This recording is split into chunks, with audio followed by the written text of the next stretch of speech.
Nothing like getting your worms handed up a little bit before you start doodling.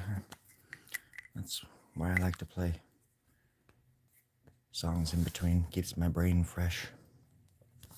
Keeps my body old and my brain fresh and my soul eternal and the world, for the most part, eternal. Unfortunately, I need to find my coffee. Here it is. Pretty sure this is coffee. Gonna drink some of it right now. Hold on just one moment. I'll be back in just 1 second. I'm just gonna take a sip here. Hold on. Oh, mm-hmm. It is scalding hot. Scalding hot. Just burned the roof of my mouth really bad. Do I have more? More what? Coffee? Yeah. You know the address. It's in the description. Get on over here. Get your little skinny butt over here and I'll feed your ass. Well, I'll feed your face. Plenty of coffee to go around.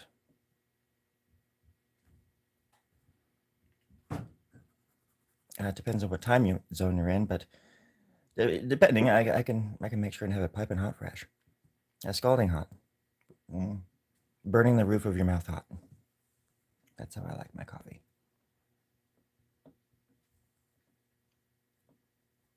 The kind I drink is from a company called Scarified. It's the greatest stuff in the world. It really gets you going. Zippity-doo-dah-day. Oh gosh. How long have I been doing art for? Let's see. I'm 45 years old. I think that answers the question. I've been drawing since I can remember. Since before I can remember. I was carving hieroglyphs onto pyramids, raising monuments in Southern America with my homies, making petroglyphs here in the Americas with my other homies. Art is eternal. I don't think you just start one day. I think it's something that's just in you, that's all around us all the time, and that pops out when you least expect it. Luckily for me, it happened at a very young age. I think I had, I don't know, I had a knack for it, but also encouragement of some kind. I think I always liked to try to draw better than the other kids. But then I've said this before where I got to an age where the other kids stopped drawing, like, 6th or 7th grade, pretty much. Like people stop, doodling all the time or whatever it is. But I never stopped. And I was in a really small school, so I was the only one like me that was like that. But then I went to a few older, bigger schools, and I met a few other kids like me. But you know how like people can be like you, but they're not like you at all. Sometimes you want people to be like you, or you want to be like other people, and you hurt yourself over it, make yourself sick, trying to fit in, trying to be like other people, not knowing that you're your own person, and that it's perfectly fine to be your own person, to not fit in, to not be one of them. But it is important to surround yourself with passionate people. I feel like I've been a loner on my journeys my entire life, with a few people here and there, like in my life, that were similar in a creative way. But as hard as I try to bring them into my world or anything like that, they just stay far away. So can't blame them.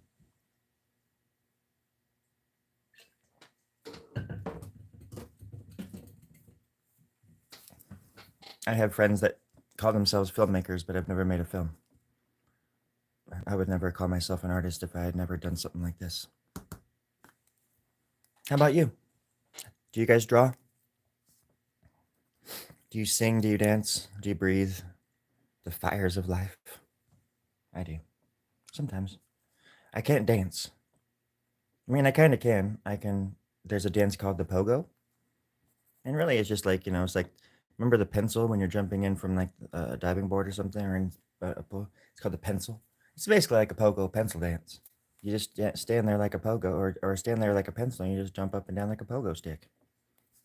In this case, it's a pencil stick.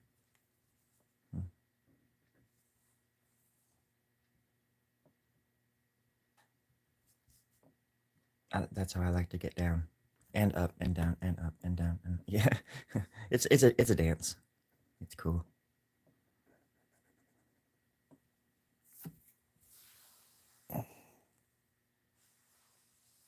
Oh, thank you, man. Versus gear. You be careful out there. Remember, there is nothing to fear but gear. It's wait. There is nothing to gear but fear. It's There's nothing you can't gear but gear itself. Fear. There's nothing you can't gear but gear. Richard Gere. Gere. Fuck. I keep messing it up. I had this all planned out. Ah, I guess you're not gonna pay me that $2,000 now for mentioning you, for giving you a shout out. Damn it! I really effed that one up. I already said fuck. Shit. God damn it! I said shit. God, no, I said it twice. Oh, this is just embarrassing. Thanks for stopping by, man. Have a good day.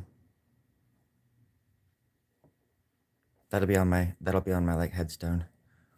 Thanks for stopping by. Have a nice day, Buckaroo. Go get your gear on. And I mean that with all respect. I joke a lot, and yeah. French fry. If that's true, first of all, pictures. Take some pictures first, and then don't do it. Never do that if that's what happens, please. But if you ever do, pictures, pictures, or it never happened.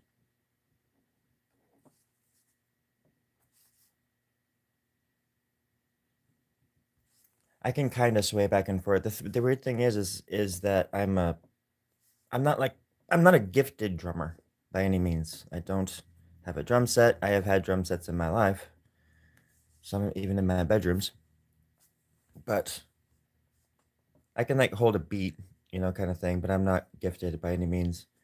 But I am a percussionist. I think of myself as a percussionist first. That was my first love, my first instrument. I wanted to play the drums.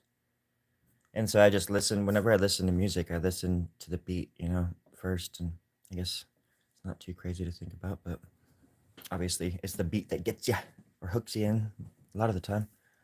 But for me, a lot of the time, it's actually just the way that everything works together to create a mood. I hate art that's stagnant. I don't like music that's boring or formulaic. You know, I guess there's a place for formulaic music. I shouldn't say that. Everybody, I listen to a lot of stuff that's pretty straightforward. It's not fair. A lot of it's old though. They didn't know that they were doing it at the time, so it still somewhat has a tinge of reality to it. Nowadays, you just get off my goddamn lawn. That's all I'm trying to say. Whenever I say that nowadays, it's what it feels like. I guess I am at that age. But it doesn't mean that I don't understand or see the world for what it is and trends the way they are. It's like everybody thinks this culture is so different and everything, but then it's the same thing as it was in the 90s and stuff. Kids were wearing People are like, what the hell are these kids wearing these days? It's like, do you remember the fucking 90s? Do you remember the freaking 80s? Oh my god, the early 2000s?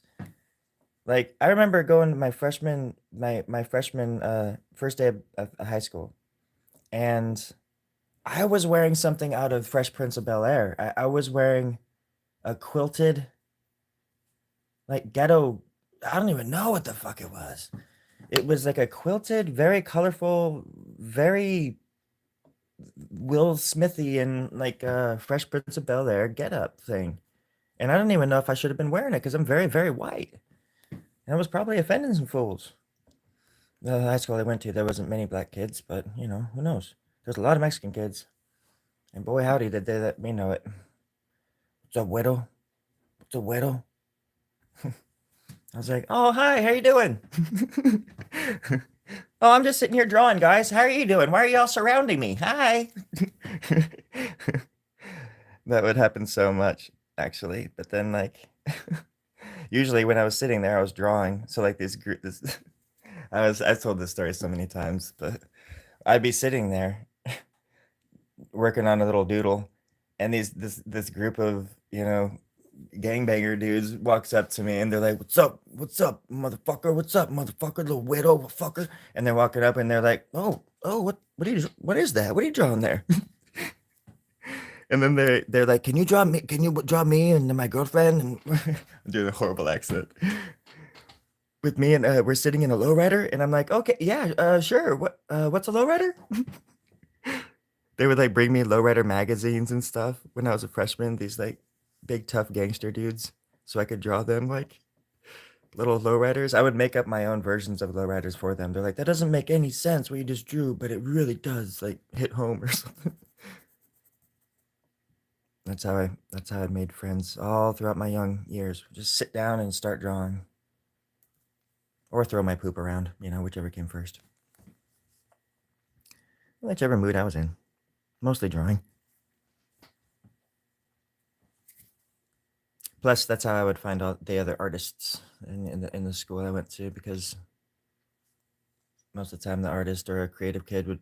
A lot of the times, actually, the kids were super creative, but they couldn't show it.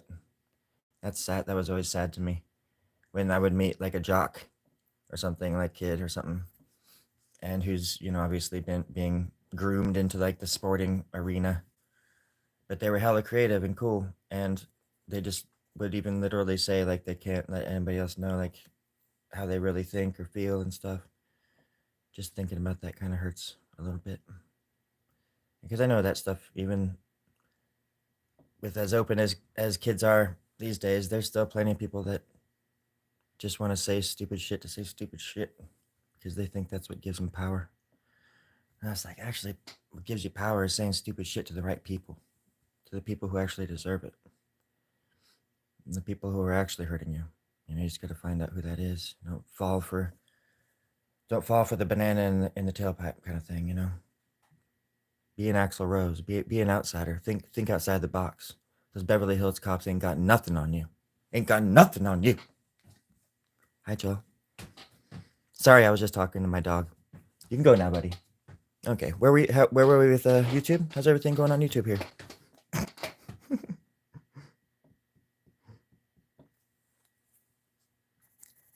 Well, sir, I don't think that's true. I never went to school. I never got my PhD. I'm not a doctor, so legally, I can't have patients. I just can't. I won't. Now, if you have an ailment, I might be able to point you in the right direction. I do know my shit, but shit don't stink around these parts because it's so goddamn cold. Even the stink freezes. Who would have thought? Joel, you know what I'm talking about. You Canadians over on Moonbase 9. Whew. You Canadians. They add the extra A in there just to make us all look like idiots, I'm pretty sure. But Canadians, that's how it's pronounced now. That's how we get by up here. I'm on 14. Luna, funny enough, is on 13. Joel's on 9. Aussies are on 11. Who knows what's coming up next? And I literally mean that. There's a pipe that brings messages down through this like suction thing, and kind of like in that show Lost. And sometimes they just send jokes. Sometimes they send poop, like scat. Then I have to determine what it is because they're just curious. They find all sorts of weird stuff out there. I don't have a suit. My suit, well, it ripped open a long time ago. I keep asking Joel for one, but he says that it won't fit in those pipes. And I say, if you roll it up like it's or even if you cut it up, my friend, and send it to me in pieces. I don't even care at this point. I'll take what I can get. I just want to get out of here sometimes. I just want to go out there. There's a vending machine right out the front door, and I just can't even get to it because I need a suit. It's just, and there's so much chocolate milk in that darn thing. So much chocolate milk. Serenity. Thank you, Dream On. Thank you. Like I said, if you need anything, I can remove a gallbladder. I can hell, I can perform some kinds of dentistries. Even I have some pliers and a toothpick. The toothpick broke back in 1973, but I can put it back together if you're coming up. I'd be happy to. If I knew you were coming, I would get the place all ship shape. Just let me know. The bones of my crew are over there just staring at me. Can y'all just not stare at me? Terry, do something about it. They're staring at me, Terry. Oh God, Terry. Terry, why do you have that look on your face? What? Terry, are you real? Terry? Oh gosh.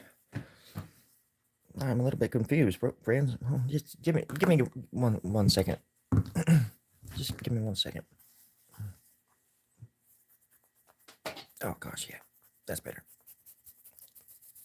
Oh gosh, thank you, Terry. Thank you, Terry. Okay, let's get back to business. Taking care of business. Oh, no, you're not gonna do that. You're gonna fall over and you're gonna kill somebody. You can't have that because I don't have life insurance and you don't have death insurance. So, this is my other producer. And this is my second producer, Terry. First producer, Larry, Terry. You still go by Larry? Oh gosh, oh, I can see you don't. I can see you don't. But these are my friends. This is back on Moonbase 5. We called this one just Thummy. We said Thummy. That's how we got rides back and forth. We just stuck this thing out and those cars stopped like nobody's business. It was all our, I'm just talking, friends. Just trying to get things done. I am very lonely up here. Very lonely. You know, the unfortunate thing too is that I love chocolate. I love hot chocolate milk. And I love hot chocolate, even with the water kind. But the only thing is, I have tons of the powder, but I ain't got no hot water. So I ain't got no way of drinking the. Oh gosh. Plus I have to put it in my hand. It's scalding hot. I don't know how many cups. Again, they're right outside the door. The last team left them right out there. I think maybe to torture me right before they all died. Oh, my throat's all dry. Well, back then I was, Joe. That was me from Dimension 3. I do apologize. I thought I made that perfectly clear. You see, me from Dimension 3 is a lot different from the one in Dimension 6, which is the one we're in right now, which is the timeline of 2025. But in Dimension 3, it's already 2039. And so you've already had that gallbladder out for 75 years.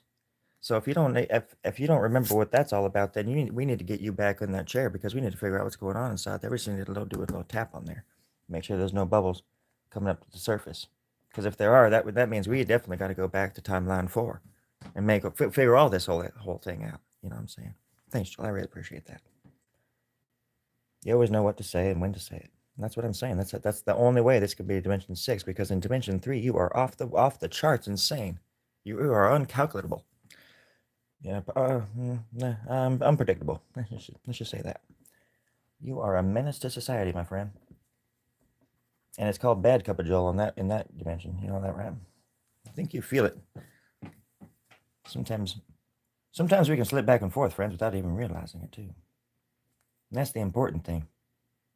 That's what people mean when they say woke and stuff like that, you know. We know what that really means. It's, well, you are awakened to what dimension you are living in. And Dimension 6 is the one to be in, my friends. Naivety is bliss. Even though things are kind of weird here, it's still kind of blissful. Pure bliss. A lot of naivety going on. A lot of ignorance. So, yeah. Makes it easy to live here. Plus, the air is a little bit cleaner than it is in 2039 after the devastating fallout of 2037. I don't know. I'm sure. I don't know if anybody knows that or not. Mm-hmm. My lobotomy worked. It sure did. And it allowed me to open up my mind and draw things like this for my friends like you. So we can all live in harmony in death and destruction and pure chaos and love.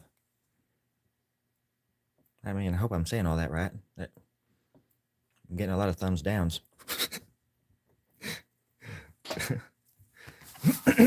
All right, let's draw something of substance. I'm just drawing flowers and shit. Last night I drew this little skull. He's hiding there with some peacock feathers up his butt. Some kind. Now, if you have any chocolate milk, even if it's in your mouth right now, you can just spit it on out. Right into your hands. And throw it as high as you can in the sky. And maybe I'll look down and I'll see if I can get it. I don't see the earth, but it's last resort kind of stuff. People, I really want some chocolate god dang milk. I'll have to settle for coffee. I don't like coffee because I'm only 4 years old. but I like to draw. My classmates always sit there and they're like, why are you drawing so much? And I say, well, why not? And they say, what do you mean? And I say, because. And they're like, oh, okay, fair enough. And that's how I don't have any friends, because I yell at everybody all the time. And it just doesn't like just shake things up when people are just already relaxing about stuff on the back of them. When they're already on their back on doing it by themselves. They don't want to be all shooken up. They want to be able to live in the matrix rent free and just act like everything's okay. And everything that they watch on TV is important. Everything everybody says is important and neat and has a reason, and there's a reason to everything, right? I like to think like that sometimes, especially when I'm on LSD. Now, if you're only a child like me, you should never take it, but I did. I took my friend's Storie stash and I took it, went up into the mountains. And I climbed a big mountain, and I realized this mountain isn't real. It's a mountain inside of my brain. And my brain is only full of juice that I had let it. So you gotta let the juice loose every once in a while. hmm You can't let it sit there like a caboose, like at the end of the rails. You gotta put it in front and let it drive every once in a while and just see what happens. Or not.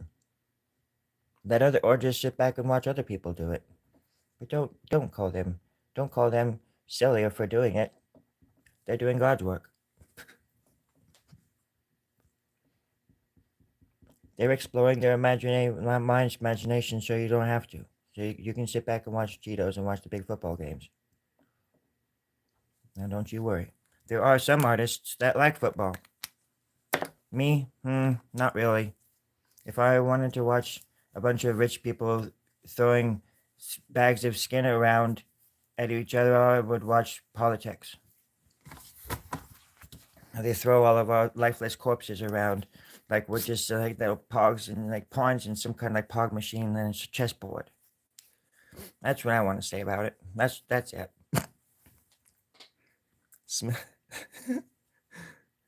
Sorry, I'm reading your comment.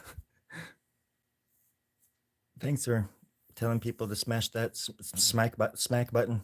Smack that needle button. Smack that vein button. Connection between the word bliss and blister is. Ooh. Yeah. Usually I can I don't know why, but that's like the one thing, even as a kid. I'm sort of dyslexic when it comes to certain things, but I can actually spell really good. And if I look at a word, I can kind of do that. I can kind of decipher that, but that's a good question. That my initial reaction or whatever, my instinctual genius doctoral reaction to that would be that it has no, because there's two S's, it has no connection. But that would just be my first. Now, if blister had two S's, which I actually kind of think is cool, because that could be a whole different word. And I like that idea. Like, oh, look at the blister coming in. Oh, he's just a blissful mother bastard over there. He would be a blistered. Doesn't he look bloody happy? I want what he's on. God, sitting in my own piss over here. I'm a pissed over here. I almost said pissed hard, but you can't say tard, in that way anymore. With the re in front of it, because people get really freaked out. Another reason why people would have hated the 80s when they think that they would have. People are like, oh my God, that was the most angelic time of the world when America and the whole world was great and wonderful and the aliens and everybody was great. The 80s. It's like, no, you would have fucking hated the 80s. Shut the fuck up. Just make your day. Just change the day that you're living in, the world you're living in. Like, you can choose to like inhabit any time period you want. You can just dress any way you want, listen to any kind of music you want, look at any kind of art you want. But you can never go back to something that was cool in some parts and horrible. And I mean, it's just, that's today. That's every day. There's no such thing as time. It's just one big day. The 80s, that's today. Actually, it's the 20s. It's the roaring 20s. So maybe if like bust out like those like little like, weird sequin skirts again and go, I don't know, pogo dancing like punk rockers in the peninsula. What the fuck am I talking about? I just have these ears. I'm looking at these ears upside down. They look like boobs, and I'm all distracted. God damn it. Now I have to turn it this way just to make sense of it. Okay, there we go, perfect. Bliss. It's like Joseph Campbell. If you've never heard of Joseph Campbell, you should listen to Joseph Campbell. There's a really cool interview, a series of interviews with him called Man and Myth, I think. But I have the book right over there. What is it called? But he speaks with Bill Moyers about all sorts of stuff. And I had the cassettes for a long time. I would in Idaho. I'd listen to them when I was making these paintings and stuff. And it's just crazy about the hero's journey and all this kind of stuff, and how there's all these archetypes, and obviously we know all this stuff. But this series was made back in the 80s, I think, early 80s. And he's just listening to him is just really cool because he's just so passionate about what he's talking about, and he's just, oh my god, so knowledgeable. He's just I can't believe people can get that smart and then they just go, they just leave. It's like amazing. I'm just so happy like they write books and stuff because it's just such a shame that we have had so many great minds and they, obviously everybody dies, but such a strange thing. Such a strange thing to know like everybody that I know is going to die and then like I'm going to die, and then whatever legacy or whatever like thing I have, people are just not even going to be able to ask me about it anymore. And I'm not saying just me, obviously everybody's going to go through this too. Like anything you leave behind for people to sift through will eventually just become that, like receipts in a junk drawer, greeting cards in a suitcase, full of other. I have things like that from people that I've lost. That's all. I mean, of course, that's not all they are to me, but that's all that we become, And we're just so full of life right now, and just so full of energy in the world, and terror, and happiness, and sadness, and everything all at once, and then all of a sudden, boop, it's just not there anymore. How selfish it can be. I sit here and I think a lot of the times about like a buddy of mine that I lost, who was from this area that I live in now. So I just think of him all the fucking time. He's like my best friend, and we tripped together so many fucking times, like on acid and mushrooms, and just went so deep so many times together that we knew each other so freaking well. And he's gone now. And it's just a selfish thing that I think about from time to time, that like nobody knows me like him. Nobody knew me like this person. And we shared these memories that only he and I would understand. And I know I'm sorry. It's just I think about it a lot. I'm getting older, and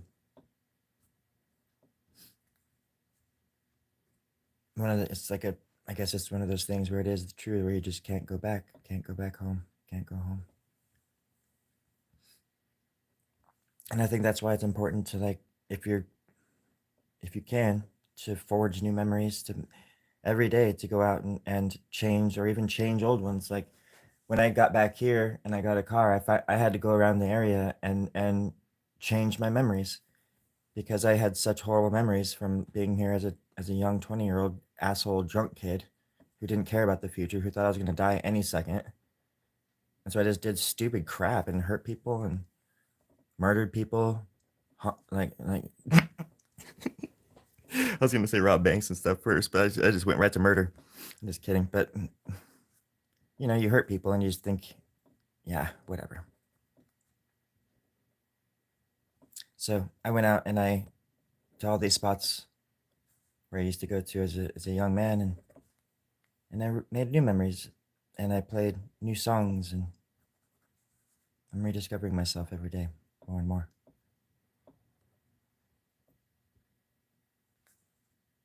And it is scary. It can be scary. And I think it's supposed to be. It keeps me on my toes, and it keeps me at least trying to be a better person, a good person. A more patient person.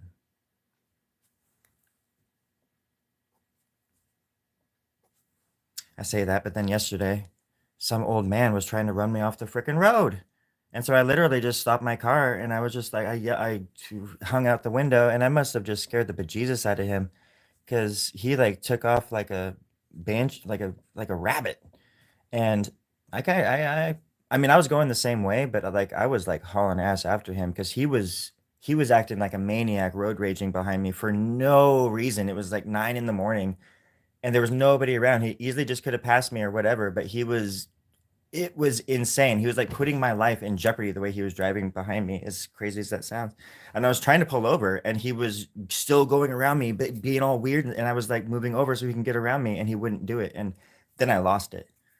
I lost it, and I screamed at his ass. I like pulled up next to him, and because at that point I'm just it's also not it's not smart to poke the bear. It's like fuck with people who have nothing to lose. Like never do that. I don't know what he had to lose because he had something to lose. Because after I pulled over and I yelled at him, he took off, and then I followed his ass for like 2 miles. But I was going that way anyways. But I still just like was on him, and and then he like took off through downtown hauling ass, and he went up this like thing and he hit the railroad tracks. And by then I had already slowed down because dude, you're going into downtown going 50 miles an hour. What are you doing? Like slow down, dick. But I had already way slowed down by then, but I saw him hit the railroad tracks and there's like a really big bump right there and his car caught air. Like he was trying to get away from me so hard that his car caught air. I was like, "Oh my God." And then I like really slowed down because I didn't want him to think I was chasing him or something, like, which I was just going to a coffee stand that was like right there. And he was scared or something, like it was. So I just started laughing at that point and I just let it roll off me. But other than that, I'm pretty darn I can be pretty darn patient, and I've been learning to be more patient with people on the road. But that kind of stuff just, and I wasn't like gonna hurt him or anything. I was just kind of like riding his butt for a while just to give it to him. But I don't know. That was stupid of me too. It, it's embarrassing when you let other people take your energy like that. When you think about it later, because I could have gotten in a wreck, or I could have caused an accident or hurt somebody, by doing that because I was angry and I was letting my anger rule the day. And I've done that enough in my life where I should know better, So, oh, Joel, you're not gonna die. You know that. I was just joshing. I was just jolling around. You know that much. We're everybody's gonna be fine. We're all gonna be. We're good. We're good. We're in this together. We're in this death thing. I mean, life thing together. That's right.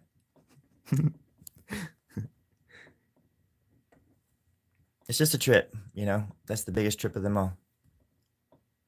And then, yeah, you you get older, and then you start watching people that you love leave. Or, and I don't mean that just as in a friend or family way. I mean that also with your heroes. Like watching David Bowie die, or not watching, but that was really kind of sudden. I don't even think he really talked much about being sick. I didn't even know he was sick. Then all of a sudden he was just gone. I'm like, what?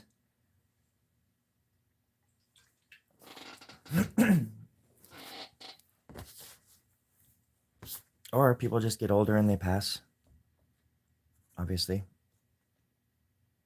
But there's so many artists and musicians and people that I wish that I could. Even now that I try to get in touch with people just so I could tell them how much their art has meant to me or changed me or kept me around or influenced me. And you would think that it would be some sort of easy in this day and age to contact people that are online or in the world, but without a lawyer or money or something like that, there's no chance of contacting these fuckers before they die. Unless I get to be on that same level as them, but I don't ever plan on doing that. So, monetarily speaking, anyways, people get to the top and then I totally get it. Especially if you have fans that are kind of weird or crazy or something. Like if you're in the big leagues, but I'm not even talking about those people. I'm just talking about like Jeffrey Lewis or something like that, or just people that I've always tried to connect with that have Never been able to, or just certain musicians.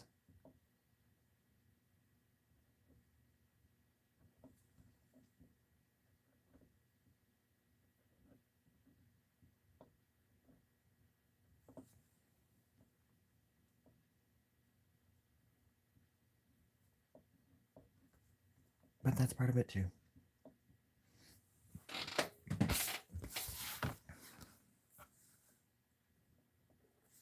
Like I said before, I've had chances before and I fucked up.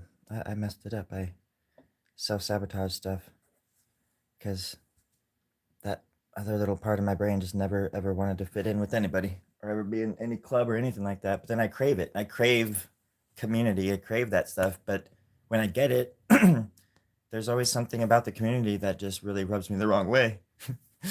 And I can't put my finger on it. There's this like plasticity, I don't know, this like veil that's just over everybody's in this. I just because clubs become cults and cults become political parties. So I just don't like putting my finger. I don't like being a part of something. I guess I don't know how to explain it, Joel.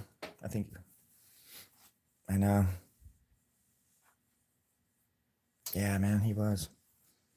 You ever seen him on? I don't know what show it's on, but there's a he does "Oh You Pretty Things" and he does it live on television. God, it must have been in like 74 or something like that or something. And he has the whole band there and everything, and he's decked out like Ziggy. And holy crap, I thought he was lip syncing. I thought he was, he's a mime. He was a mime for. I was gonna say miming it, but he was a mime, Depoe for a while. Um, but it is the most amazing version of that song, and it's live, and he's sitting there. He's at the piano, this piano playing it, and I didn't even know he played the piano. I mean, I'm in that song on the recording. I knew he played the piano, but I didn't. I thought somebody else was playing that part, But the it opens up with him, his hands, and then it pans out, and he's sitting there, and it's like he sings "Oh You Pretty Things," and it's the most oh my god beautiful version of it I've ever heard in my life. Very super, and someone that always punched up. Bowie. Like you don't see a lot of artists like that anymore. When you watch a lot of his old school stuff from like the 80s and stuff, he's talking about racism on MTV back in like the early 80s and saying how talking right to their faces, like about how racist they they don't show any like black artists and stuff like that. And he was he was a very intelligent creative man who didn't see things like other artists seem to do these days. Like I don't want to say it. I don't mean like that. There's so many different artists out there. That's like saying that's like the most boring way of generalizing, but just how it feels. Hmm. Artists art smart, whatever. I want to say it was like top of the charts or something like that, but he probably insisted on playing it live or something. But it was a great video too. It was wonderful. Like it wasn't grainy or anything. And it just sounded wonderful. I remember I was at work and I just happened to listen to it or something and this I put the speakers on and I blasted it in this little pet shop I worked at in Idaho.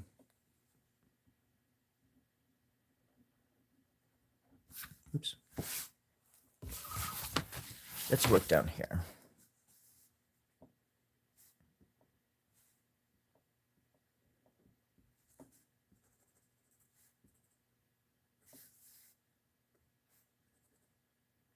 So yeah, then I recently got into the Chieftains a lot, and there's a album called San Patricio. San Patricio? Can't not pronounce that. It sounds very very Caucasian. That's what Solo meant when he said, "Don't get cocky, kid." I'll try not to get cocky, friends, and I'll try not to get Caucasian on you too much. But anywho, I got into that album, San Patricio, so much, and then I found out and the Chieftains. I love the Chieftains. Um, but then I found out the lead singer.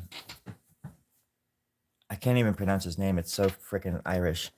But he passed away like recently, and because I was getting into them recently, and I was thinking, man, if they come around here, I would love to see them play. But then I found out the lead man died in 2020, and it was simply his daughter thought that he passed away just from sadness because he couldn't tour. He couldn't go around the world and see his friends the way that he wanted to because he toured the world and played with all sorts of musicians.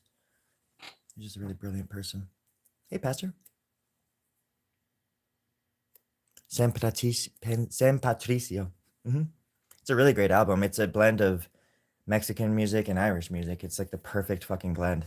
And it's about how Irish soldiers in the Mexican American War, I think, or around the time of the I want to say around, yeah, it was the Yankees. So it was around the time of like the Alamo and stuff like that. No, no, this is much later, I think. They were holding the defenses or something, and America was fighting Mexico, and all of these Irish, the like Mexicans were way outnumbered, but they were like fighting with all of their hearts, and so these Irish who were treated like shit by the American army changed sides during the battle and started fighting with the Mexicans, and they were called the San Patricios because they were the Saint Patricks, and um, and they died with the Mexicans. They were because the Mexicans were Catholic, and so were these Irish, and they were just getting slaughtered by America. And anyways, yeah, then they turned and stood with the Mexicans, and I think they stayed. They were there for at least a little bit because there's quite a culture based around it down there. Anywho, it's just a really interesting album too because of that, and they sing about it. Of course, I have no idea what they're saying, but it's a really beautiful album. Great singers from like all over Mexico and stuff, and yeah, yeah, yeah, yeah. Patty, that's right. It was Patty. I thought it was something way different. And there's a little documentary. It's like a little 10-minute documentary on him and that album actually, and how they went down to or over. I think maybe back and forth. They probably went to Mexico, but they also brought those artists from Mexico to England, I think, to record. I could be wrong. That's what it seemed like in the documentary, but it's a really great doc. And then, but his Patty's like passion too is just like, oh my god, he can play. He's sitting there like in these ancient ruins in Mexico, just like with his little tin flute, like playing these like ancient songs and stuff. It's just crazy. And when you're at that caliber of musician or artistry or creative whatever, that's exactly what it is. I mean, you just don't. Everything blends together. You don't look at things the same way as normies do. And I don't mean that in a negative way. It's just you have to have normies. Normies have to be out there doing normie shit, but doesn't make it any less weird when they come down on people like us for no reason. That's why I'm saying it's time for us to fight back, friends. We need to make a stand, a creative stand against these normies, these muggles.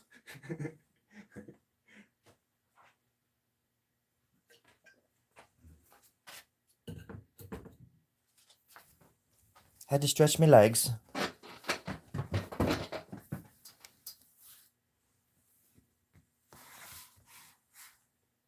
There's this song on that album sung by a Mexican woman, a woman, whatever. And she, oh my god, her voice is just the most wonderful thing. I think she does a few songs on that album, and her range is insane. And there's video of her in the studio when she's singing in the documentary, and she's really beautiful too. But she's like dancing and doing all these like traditional like Mexican dances while she's singing in the studio. It's so fucking cool. Part of me wishes that I could have stuck with one thing, like making music or making art. I feel like I would have gotten much further faster. if I just stuck to one thing. But I've been drawing since I was a baby, whatever. I've only been playing music since I was 15. But I've also said before too, I'm sorry if I sound like a broken record again, but you know, before I could play an instrument, I was already writing songs in my brain. I'd hear like symphonies in my head and stuff. And before I could play an instrument, that was kind of frustrating.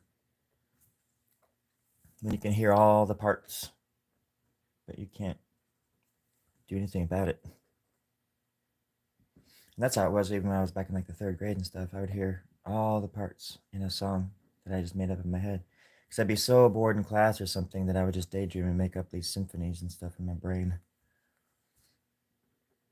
And they tried, friends. They tried to break me of all that. Didn't work. The harder they tried, the more powerful I got.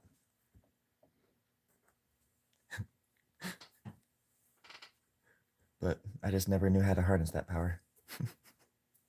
Still don't. That's why I'm in a cold ass garage right now. No complaints, first world problems. Still alive, still kicking. Still spitting the ink, throwing it down on the sink, lapping it up and putting it down on paper. I should have said paper first. I don't know why I said sink. Where's the skull? There it is. I keep leaving the skull.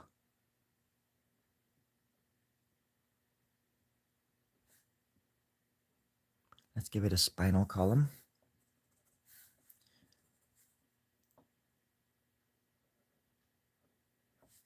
Have I told you guys that I wanted to start a Rod Stewart cover band called Rad Stewart? I think that'd be kind of fun. I also want to start a band really bad. Now that I'm feeling better and my voice is coming back, and it really sounds like shit now, I want to start a band called the Shitty Sounders or something like that. We all dressed like confused little beagles or something. I don't know. Do they have dogs up in Canada, Joel, or Australia for that matter, Passer, that you can remember? I know it's been probably a long time since you've been there. They don't. They only allow dogs on the moon in Moon Base 1 and 2. They'll only let them go that far, unfortunately. So I have a makeshift version of a dog in my space. I call him Frodo. He's fun. Luna, good morning. Moonbase 13 doing all right over there? I can see the lights. What's up with the rainbow lights? Did we lose a comrade? I don't. I'm kind of scared. Is it me that they lost? I'm over here. Can you see me? I'm flashing my light. Damn it. It's not working. I was just flashing myself. I'm sorry. I wasn't flashing the light. I was scratched that last. I was flashing myself. Still don't know how to put on clothes, but I know how to wear a trench coat. Flashbang grenade. That's what they used to call me back in high school. That's why I spent 20 years in prison. You never want to spend any time on moon prison, friends. Moon jail's the worst. Anti-gravity in jail is the worst thing you can ever think of. Don't ask me why. I am. Wait, what?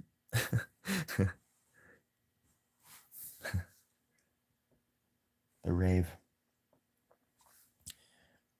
What if I don't have a suit or anything, so I can't go outside, but I mean, I'm so desperate. What if I just put like duct tape over my mouth and ears and nose and eyes or something and well, I guess that wouldn't, I would still have to put it over my butt and all that stuff. Yeah, no, that wouldn't work. Plus, bodies are very porous. We're full of holes. We just can't see them. It looks like we're whole, but we're not. We're just whole. Holy. I mean, fuck. It's been so long since I've talked to people. Is this still 2025 on Earth? I think it is. Oh my god. Duct tape it real fast. Well, you remember what happened to Greg last time, though, so you gotta be careful. He came back, but he wasn't the same. He was never the same after that. But at least our YouTube channel got a lot of views that day.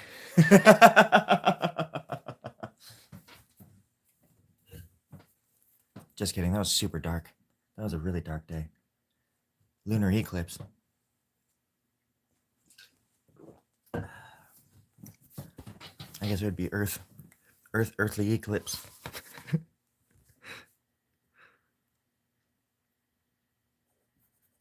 Nope. Nope. Where'd the skull go? There it is. Hi, buddy. How you doing?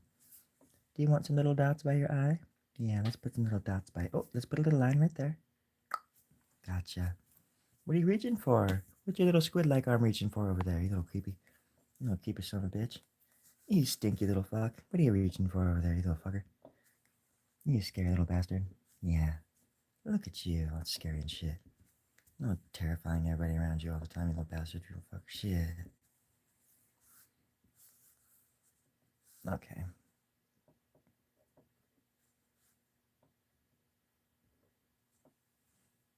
Where am I going with this? He wants to be reaching for something, but he needs hair. I have new hair. I got new hair yesterday. I'm really excited.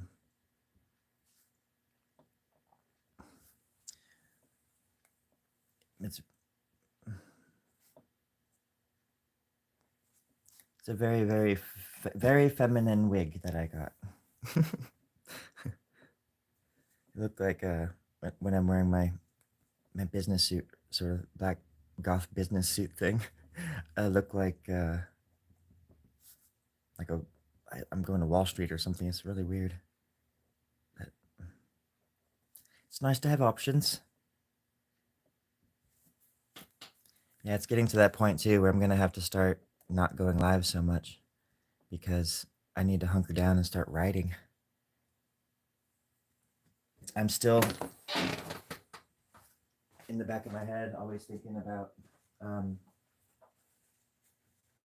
the Blight Chokum thing with these guys, hopefully producing or something.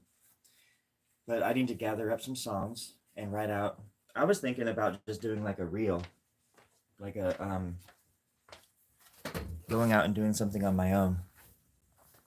I think it would be funny to do a few fish out of water scenarios with Blight that I could do on my own.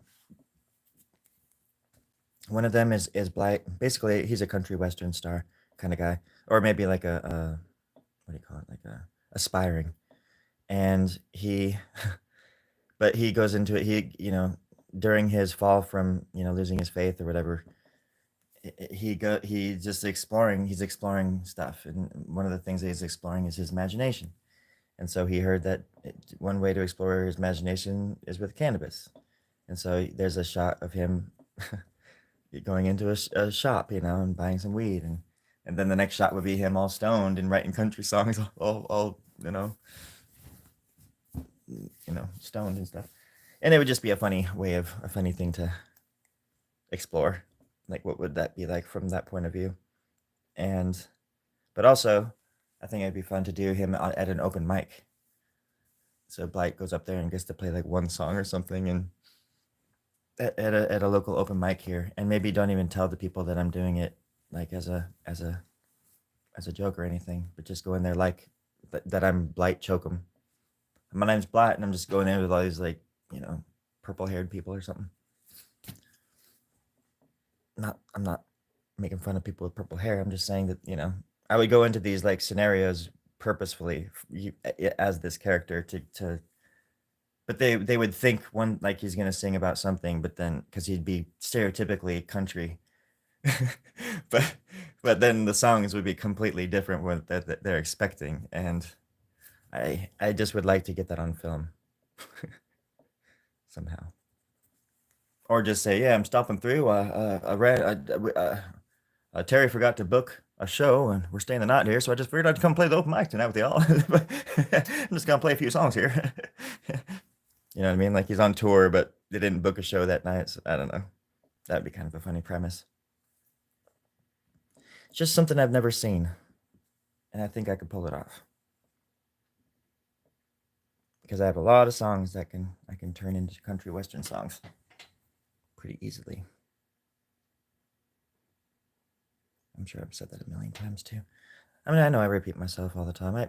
I know I repeat myself all the time, but I don't know. Sometimes you just gotta repeat yourself all the time. Repeat.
Good night, sweet prince.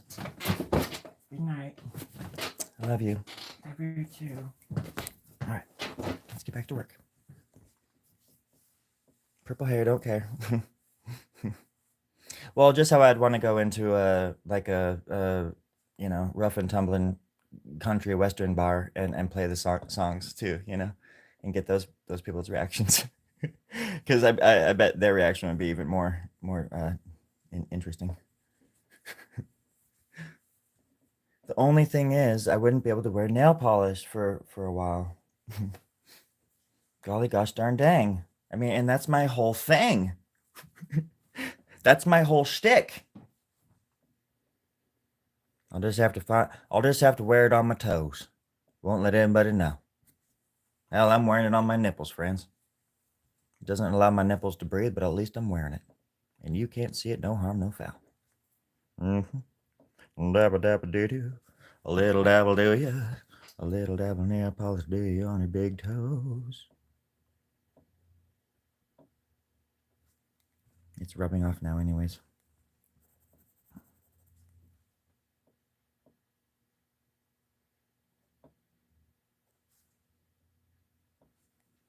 I got a lot of work done yesterday on that mural in the morning. I just went over there and just worked, and I didn't go live because I just needed to work. And it felt good just to work. The gentleman who is commissioning it asked that I put a certain image into it. I'm not sure who the person is in the image, but it's in the image, but it's this person on stage. It's a famous one. I just don't know who it is. But they're leaning down. Oh gosh, that's not what I'll just draw it really quick. They're like, it's like somebody hunched over, and like their heads down here like that, and then oh yeah, they're doing this like that, and then there's like this, and there's like a bass guitar in their hand, and the bass is coming up like this. It's like you can tell it's a bass because it's so long. It looks like this, and there's like bass stuff on it, whatever. There's like a chord, and this person is like holding it and like right there, and it's their leg is coming out like this, and then there's another leg coming out like this. And there's like boots. They're wearing boots and shorts, But here's their hair, and then their little faces in there with their nose sticking out and stuff like that.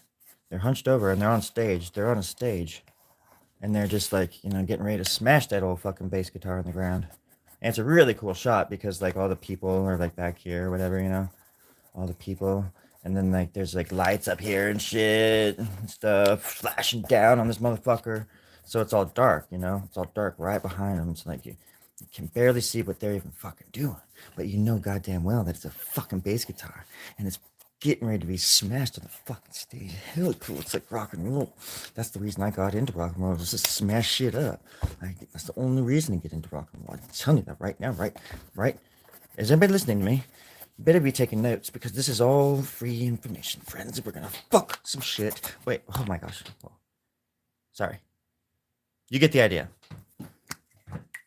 That's what happens when rock and roll enters the vocabulary. It starts fucking shit up, including my brain. But yeah, the image just looks like this. It's, I don't know who it is, but it's like it almost looks like a female. Couldn't tell you. I don't even care. But I mean, it's an old picture, but it's an iconic photo. But anyways, I drew that into the mural yesterday for Sheldon. That was his one like big request. He's like, "Would you draw this into it?" And I was like, "Sure." The one I did is way better though. But that, just so that's what it looks like. And this is, I drew this from memory. I do that. Actually, the person is staying. You can stop posing now, Jeremy. Thank you. You can go inside now. You're welcome. He just stands there all the time waiting for me to draw him doing some weird shit. All right. What are those little things? Luna, I can't see those. Are those roses? What are those? I can't tell what those are. I'm sorry.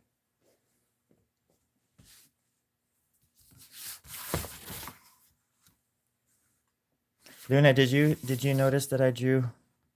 Where is it? It was right here somewhere. I ended up drawing that heart or the star and the bowl for that person, and then they never even said anything about it. That's the thing too, when people do requests, I don't really believe them when they say it's like, oh, somebody, you know, it's sad if it's true, but it's hard to know if people are even being honest. Like, oh, my so and so died, and can you draw this? Which is totally fine if they do. Here it is, right there. The heart or the star. I keep saying star. The star and the Taurus.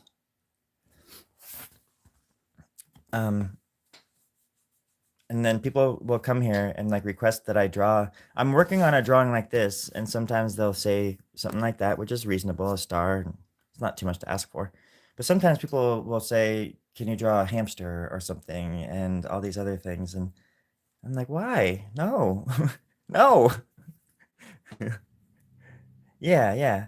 And it's just weird because then, like, at first, sometimes I'll be like, no, I don't do that, because I've learned my lesson from doing that.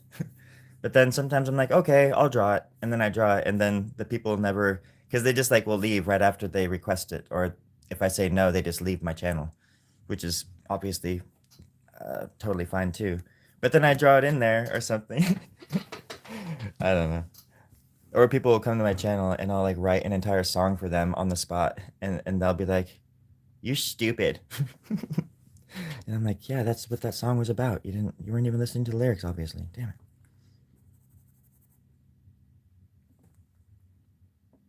It's just the weird psychology of it all, because sometimes I want to believe that that was even real, that that person said that was real, but I have no idea.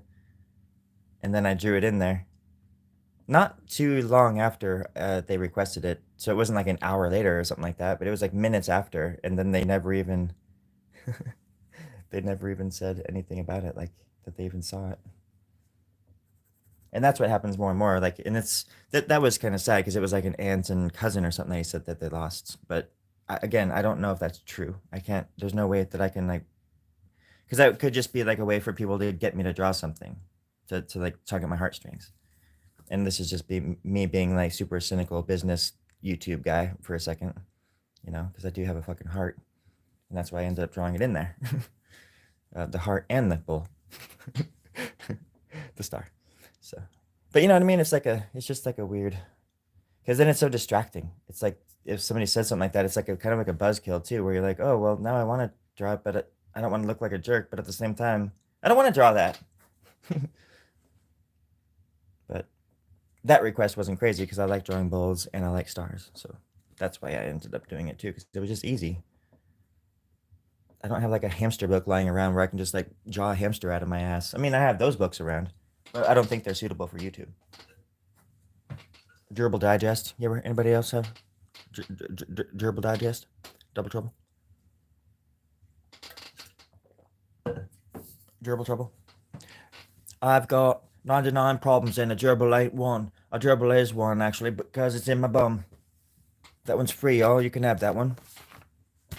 Don't come knocking at my knockers when you kind of knockers come knocking in. Don't say I didn't warn you. People these days, it's got it made.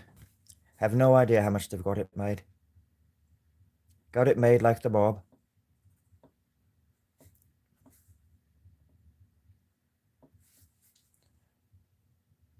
Oh yeah, but that's what I was gonna say too, is that I should just make my own reel for Blight. Go out and get a few shots and images and spots, and so him busking on the corner in San Luis Obispo somewhere. Him at an open mic and in a pot shop. Put those together, edit them together in a funny way, like a 10-minute thing. And then I could take it to those guys and be like, this is what I'm sort of going for. This is going to change the world. And it's going to be, I can see it now in my biopic. It's going to cut. It's going to cut from those guys shaking their, or like nodding their heads, like, or shaking their heads, but hopefully nodding their heads like really slowly with these evil like grins on their faces, like, yes, you know? And then it's gonna cut to like Black Chokum rocking a house, like where everybody's doing the pogo and stuff, and he's rocking the house, and it's just a success, and it's just gonna be great. And it's gonna skip all the boring bullshit. I can see it now.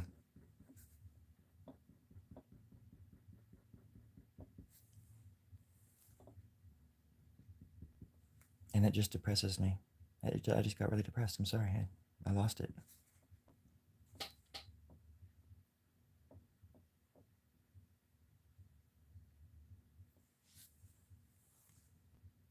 My neighbor gets up early for work, my next door neighbor, and I can hear his car out.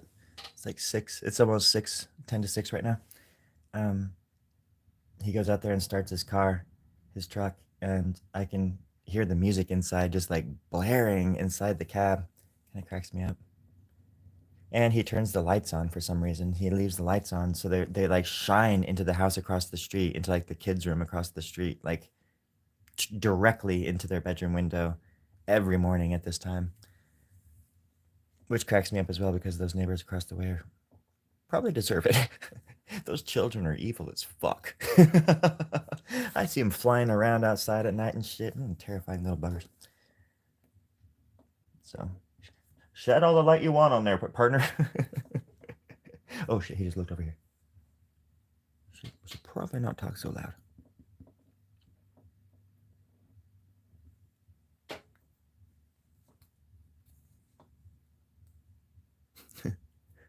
Just baked grinding deeds on Latro.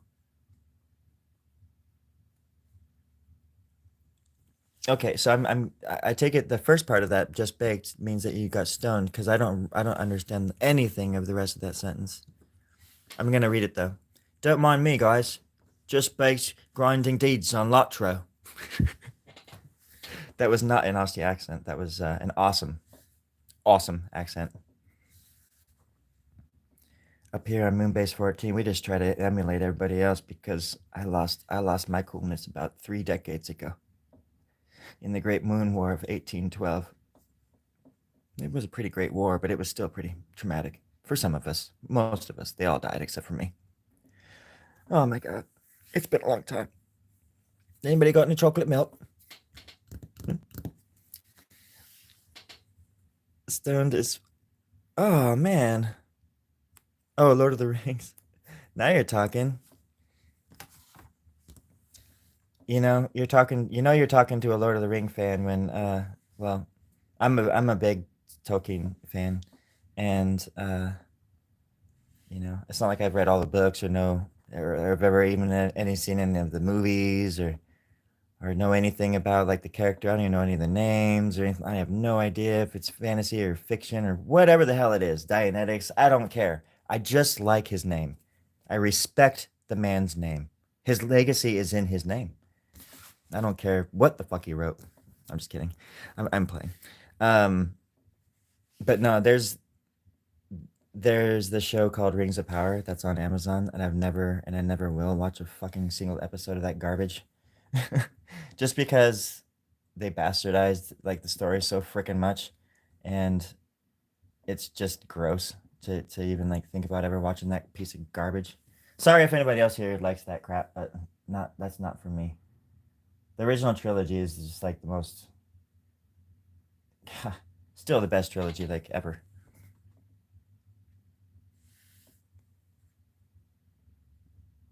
Rings of Power is just like, I've seen a lot of review things on YouTube about it. Like I used to watch tons of review channels about everything, even movies that I would never watch. I would just watch reviews on them because I think they're funny. And but I also watch reviews and talk shit about movies I love.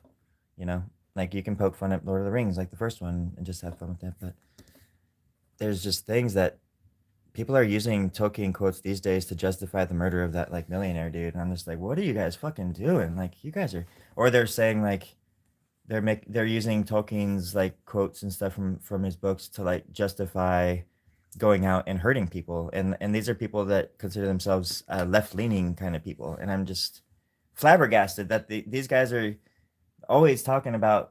I mean, 5 years ago they would never be talking about this, but all of a sudden everybody's just emboldened and acting like they're a bunch of like murdering psychopaths because they think people deserve to die for like like working within the system that's set up for them to benefit from. Like those people, it's the system that you're fucking wanting to murder, you dipshits, not the fucking people benefiting from it. You know, bunch of murdering pricks. It's just I just can't stand that shit. It's like all cops are bastards, sure, but it's the system that's the bastard. They just work within it. And then people are saying that like the policies, like the how they're deporting people and it's all racist and shit, and that this the new not the new whatever people that are coming in because they were already in a few years ago, whatever. But they work within the same system, so it's the system that's racist, if anything, and it's those policies that are fucking racist. They've always been there. They've always been racist. They've always been set up against poor people. They always benefit the rich. Always, always, always. Doesn't matter who's in power. It's the most stupid freaking thing. How did I get on this? I don't even know. Because people are distorting Tolkien. Tolkien. And the biggest line that I always liked is like, don't be so quick to hand out death and judgment, because even the wise cannot see all ends. It's like, leave that to the monsters. The monsters are out there killing and maiming and murdering all the time. Let them do it. Let them fucking do it. But we don't. Oh, me. I don't stand for that shit.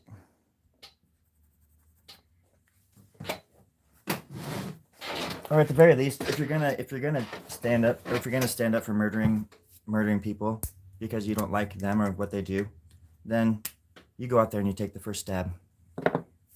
Don't talk about it on Facebook like you're some fucking hero. You go out there and you take the first stab. You shoot the first bullet. You throw the first rock, you coward. And people are like, well, I'm sorry, but I have people who have been hurt by the healthcare system. And I'm like, yeah, I haven't. I haven't. Because I haven't. You selfish prick.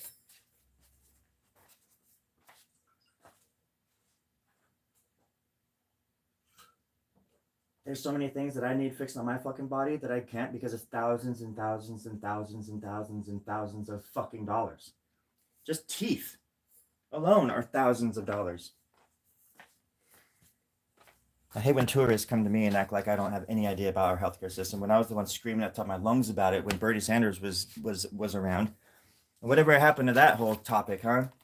Healthcare for all or whatever the fuck, universal healthcare, anything, a public option, anything to help people that are dying in swaths across this country that we call free.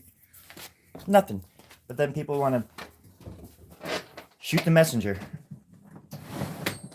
Kill the people that are taking advantage of the system that has been set up for decades to kill us all.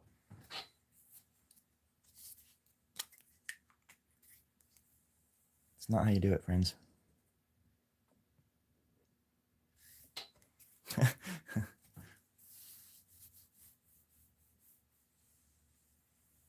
From my oil out in the middle of Hey Gecko, what was that thing you said again? What was that show? I forgot to write it down again. Um, was it? Was it? No, it had something to do with Les. When you get a second, it wasn't like Let's Party or something. No, what am I thinking? Big Les.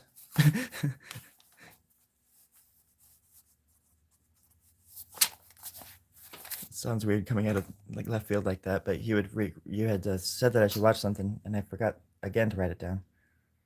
Oh, that's right. It was the Big Les show. Okay, yeah. Okay, oh well.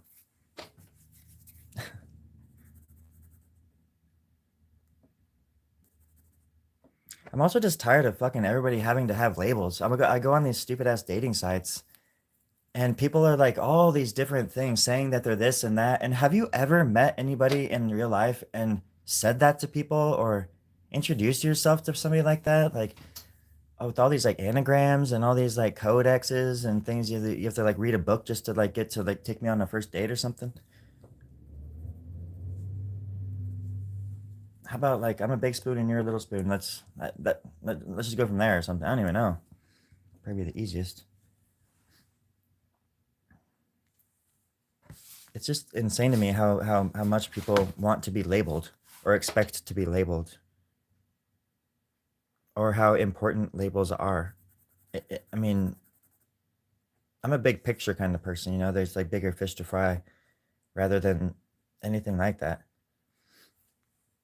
And unless I'm at work, I pretty much just I wear, you know, certain kinds of clothes that aren't manly everywhere. And I still get called sir all the time everywhere I go. And I don't give a shit. Because I'm sure I look like a sir to them if they're saying that. So it's not like I'm going to get all like bent out of shape. I understand that it can affect people, but in a negative way to be misgendered. But you can't, I don't expect humanity to understand what I'm going through or to understand what's in my heart, you know? And if they ask, then we can have that conversation, but I'm not going to get, you know, there's bigger fish to fry is all I'm trying to say. Labels are weird. I know what I'm leaning towards these days, but I don't think it's important for anybody else to even know until I figure it out. Because I'm not anxious to I don't know. I'll never know everything, so there's no point in being all excited or like excitable and anxious to act like you do, or to be like, oh yeah, no, I'm this, I'm this, I'm this. It's like, no, you're not. You can be anything you want. You don't have to be anything. That's fine too. Just be yourself. Just be alive. And these are words that I need to listen to, man. I get so freaking depressed and sad so quickly. Yesterday morning, I was working on the mural and I was having like a nervous breakdown. And I couldn't even like handle it. But I think I ate too many edibles too. So and that's another thing I need to do. I need to get off the pot. I need to shit or get off the pot. I want to do that, Joel. Actually, It's gonna suck because everything gets very loud when I quit smoking weed. A lot louder than it usually is. But I need to focus for a while. And I'm at this point where I do use it as a crutch. And I don't like the idea of being controlled by anything. Because I can say like, oh no, I just I just do it to sleep, or I just do it to eat, or I just do it to watch TV, or I just do it to do it. I mean, I smoke weed before I even smoke weed because it's that much better kind of thing. You know what I'm saying? God damn, that's how we do it. But at the same time, there's just something not right. There's a taste that I just can't quite get to. There's a flavor that I'm missing. There's a fragrance that well, to be honest, it smells quite good. It smells like cannabis. It smells like skunk, like head cheese. The best kind of smell you could ever imagine. But still, something's just not quite right. I feel like I'm being led astray by my own imagination. And maybe it's time to put my foot down and say, no, this is my body, and I will control it. Not you, not the head cheese, and not the hot chocolate. Preferably. What do you think? Does it look like me? Look at my eye. It's like a lazy eye. It looks just like me.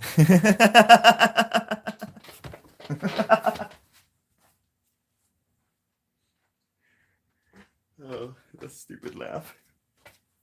I gotta make up a name for that character, like the TV personality or the fucking car salesman. Hi. Hey, how are y'all doing? I'm just gonna drink some coffee here and shut the fuck up. Mm. It's still very, very warm. That coffee. I'm happy I get to work in Templeton today, which is a lot closer. And then I have the next 2 days off, so I'm gonna work on the mural for like 2 days. But I have to go really early in the morning because I don't like to work when people are there. Okay, let's see. I don't even know what I am, Luna.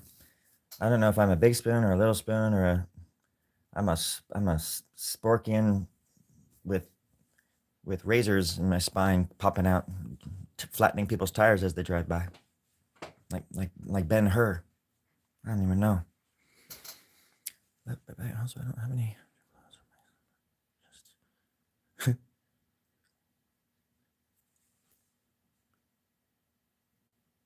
Oh man, where are you, Gecko?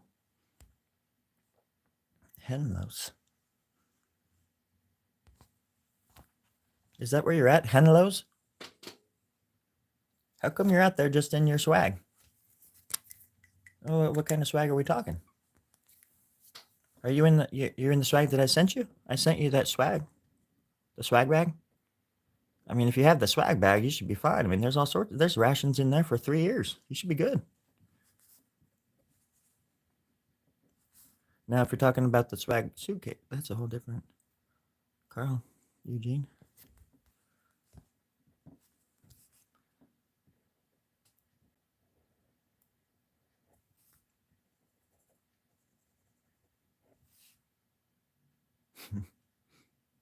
Oh, okay, cool. Carl, Greg, fun. That actually sounds nice to go camping. You know something crazy? The last 2 nights, my cat has been sleeping on the bed with me, and she's been like curling up by my legs and stuff. And she never does that. She hasn't done that for like probably like 9 months or something. She hasn't done it since I've lived here. So that was kind of cool. I was definitely the big spoon in that scenario.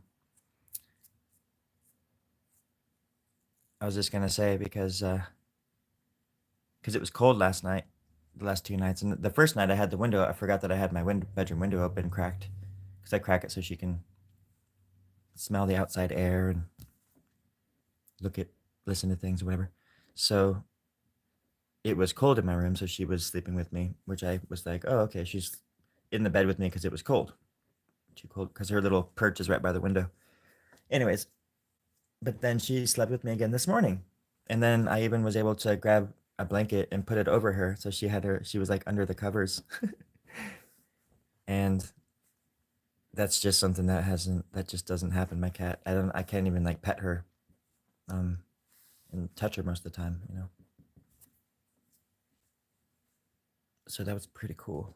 That was a pretty cool thing that happened, because I was thinking about camping, and that just brought because it, sorry, because it's cold at night sometimes, and you know. But I think that'd be really fun just to go somewhere and just camp for the night. There's a lot of cool camping spots around here too, and by the ocean and stuff. So I should go and find one. Just get out for the night.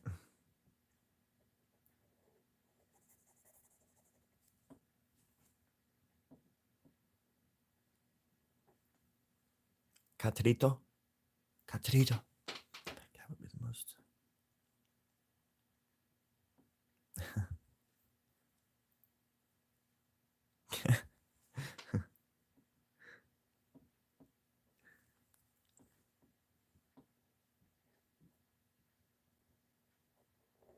Yeah, I give my cat all sorts of. Actually, that other night too, I gave her a calming chew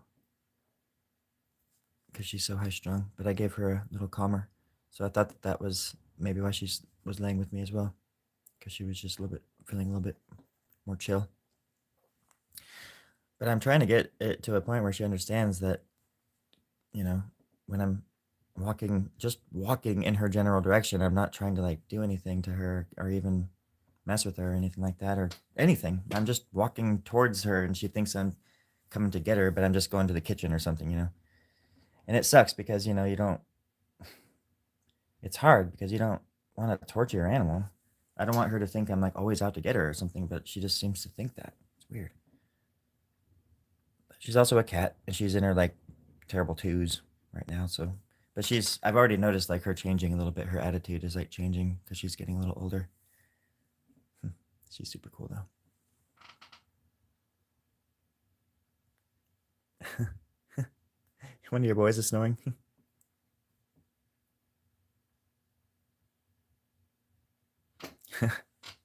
Yeah, I used to have a cat named Bailey. My friend's cat that he adopted me sort of. We lived together.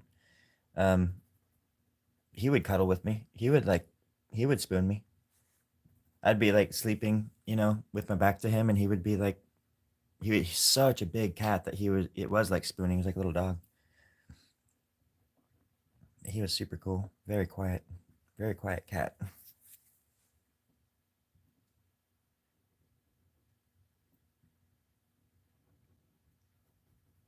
Cats are cool.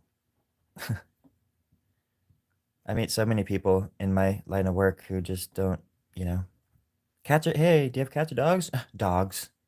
Like, oh, okay, you don't have to say it like that. It's like weird.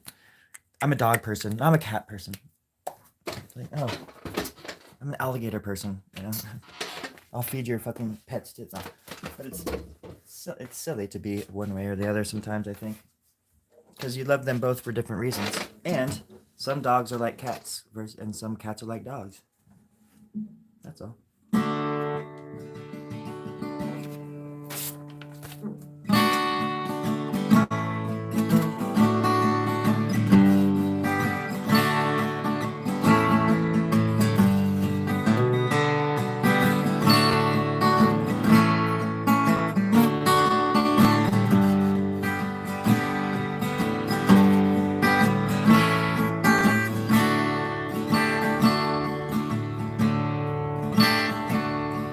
I'll take to heads, I'll turn to stone.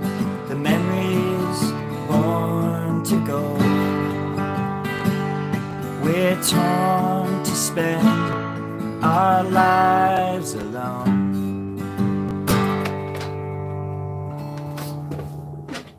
Inside the rabbit hole.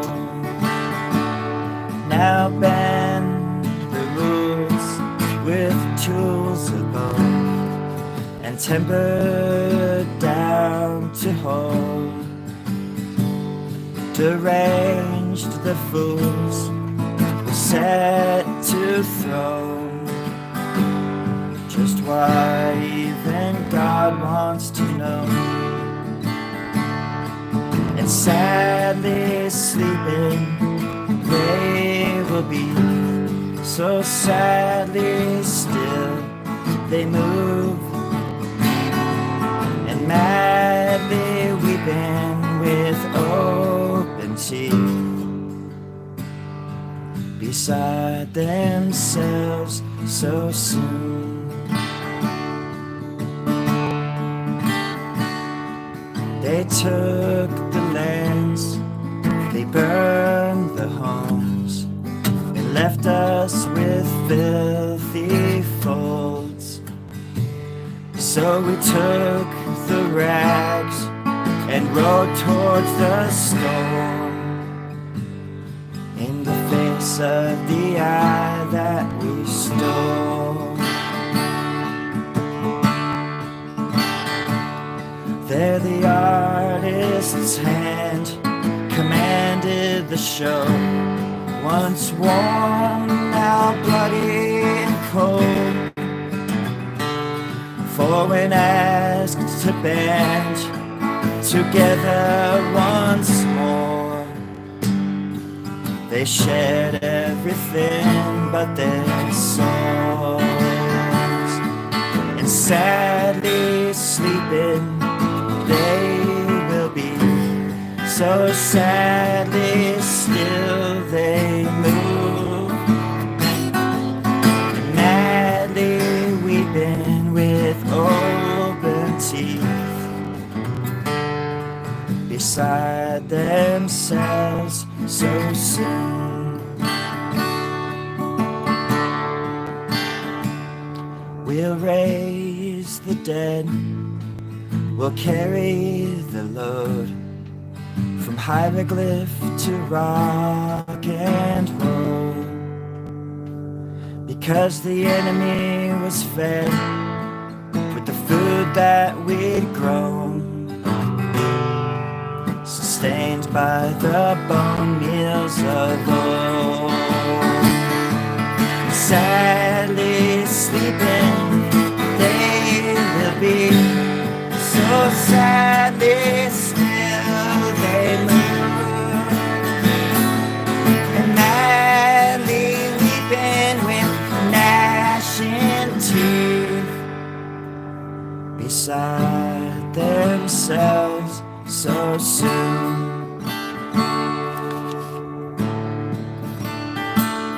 From the sands of the damned come the children of Rome, the pilgrims, the shepherds, and crows.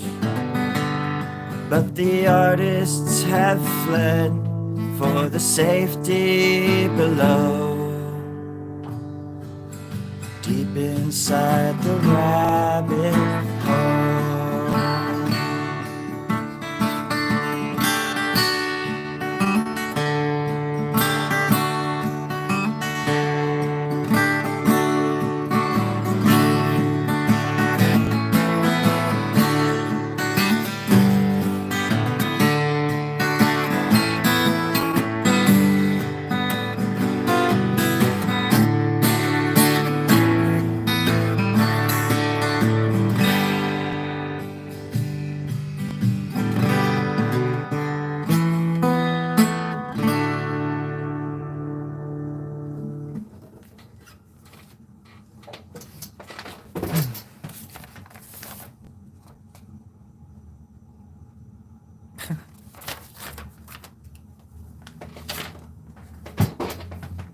That was a song I wrote a long time ago about artists losing their way.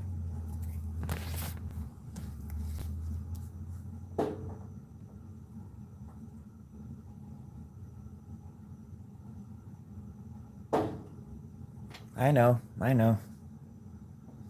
No one wants to hear it, but they want to hear you, right? Gosh, Therma, she always knows what to say.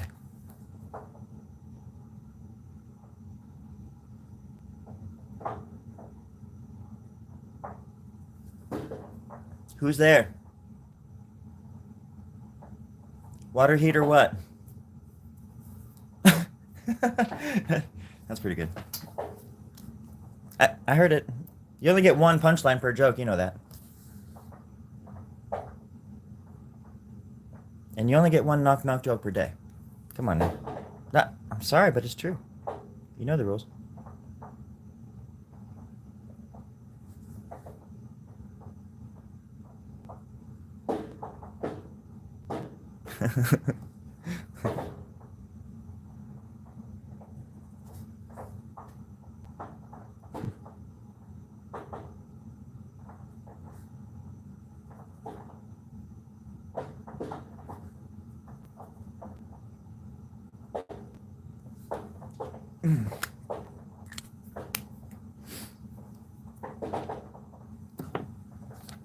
All right.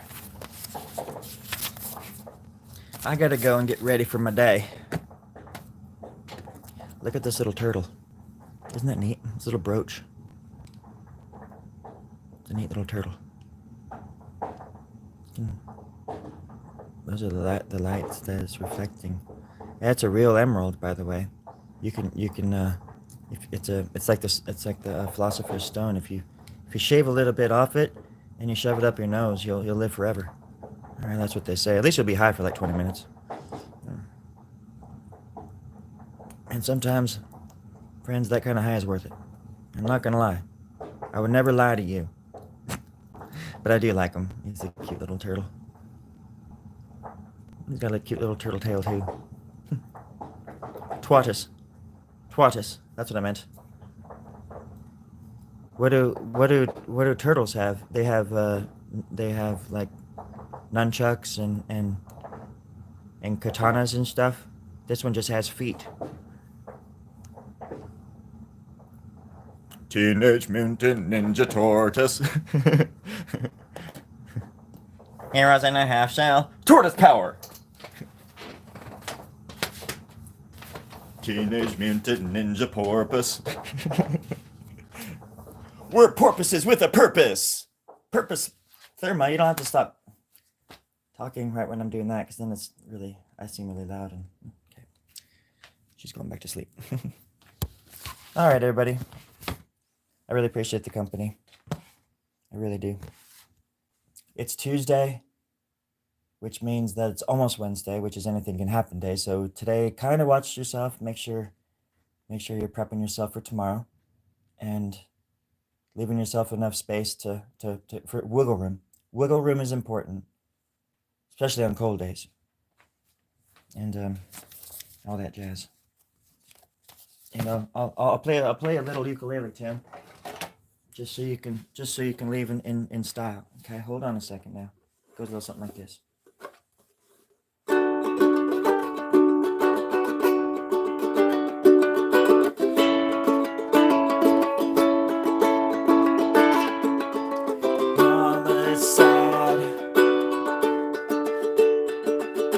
Dad's got his head in the oven, and my brother's gone mad from Gorzone and all his Fangolias, and the world's led astray by governments without hearts, the big bad wolf without the face, and it's always been the case. Us pacified in shadows, chewing at our legs, but what am I gonna do with my time? What have I done with my life? All right. Maybe I'll play the rest of that for you sometime. But until then, tortoise power to everybody, and love you. Turtle Tuesday. Turtle hour. Turtle.